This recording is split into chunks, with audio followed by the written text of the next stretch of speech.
ഞങ്ങളുടെ വാഹനം ഇവിടെയാണ് പാർക്ക് ചെയ്തിരിക്കുന്നത്. ഇവിടെ മുമ്പ് ഒരു സായിപ്പ് താമസിച്ചിരുന്നു. ഈ ഫോറസ്റ്റിനകത്ത് തന്നെയാണ് അദ്ദേഹത്തെ അടക്കം ചെയ്തിട്ടുള്ളത്. ഇതിനുള്ളിൽ തന്നെ ഒരു ബംഗ്ലാവ് സ്ഥിതി ചെയ്യുന്നുണ്ട്. ഡോസ സാഹിബ് താമസിച്ചിരുന്ന ബംഗ്ലാവാണ് ഈ കാണുന്നത്.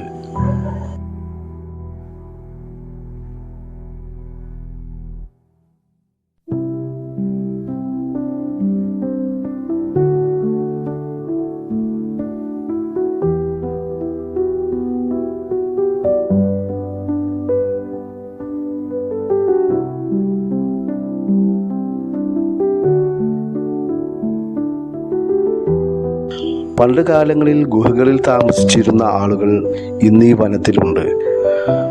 പക്ഷേ അവരുടെ താമസ സ്ഥലത്തേക്ക് നമുക്ക് പോകുവാൻ അനുവാദമില്ല.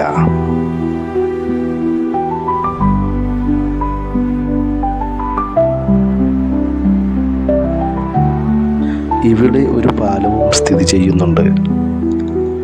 ആ പാലത്തിൻ്റെ ഇപ്പുറത്ത് നമ്മുടെ വാഹനം നിർത്തിയിടണം. പാലത്തിലൂടെ നടന്നു വേണം അങ്ങോട്ട് പോവാൻ. പാലത്തിൻ്റെ അപ്പുറത്തേക്ക് നമ്മുടെ വാഹനങ്ങൾക്ക് പ്രവേശനം ഇല്ല. ഇതിലൂടെ ഒഴുകുന്ന പുഴയാണ് കരിമ്പുഴ. ഈ പുഴയിൽ കയം ഉണ്ട്, അഥവാ ആഴമുള്ള ഭാഗമുണ്ട്. അത് അപകടകരമായ കയമാണ് ഇതിലുള്ളത്.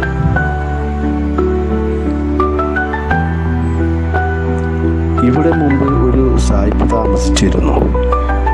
ഇതിലൂടെ ഒഴുകുന്ന കരിമ്പുഴയിൽ കുളിക്കാൻ ഇറങ്ങിയപ്പോൾ ഒഴുക്കിൽപ്പെട്ട് അദ്ദേഹം മരണപ്പെടുകയായിരുന്നു.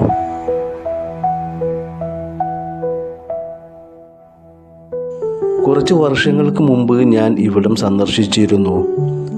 അന്ന് ഈ പുഴയിൽ കുളിക്കുവാൻ സൗകര്യമുണ്ടായിരുന്നു. എന്നാൽ ഇന്ന് ഈ പുഴയിൽ ഇറങ്ങുന്നത് നിരോധിച്ചിരിക്കുകയാണ്. 1938 ഇംഗ്ലീഷുകാരനായ ഫോറസ്റ്റ് എഞ്ചിനീയർ ഈ കയത്തിൽ മുങ്ങി മരിച്ചതാണ് രേഖാമൂലമുള്ള ആദ്യത്തെ വിവരം.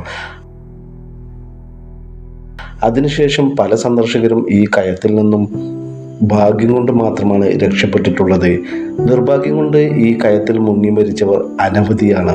ഏറ്റവും അവസാനം ഈ കയത്തിൽ മരണപ്പെട്ടത് 2024 ഫെബ്രുവരി 9 മലപ്പുറം ജില്ലക്കാരായ ആയിഷ റിദ, ഫാത്തിമ മുഹ്സിന എന്നീ 2 സ്കൂൾ വിദ്യാർത്ഥികളാണ് എന്നൊക്കെ ഈ ബോർഡിൽ എഴുതി വെച്ചിട്ടുണ്ട്. അതുകൊണ്ടാണ് ഈ പുഴയിൽ ഇറങ്ങുന്നത് അവർ നിരോധിച്ചിട്ടുള്ളത്.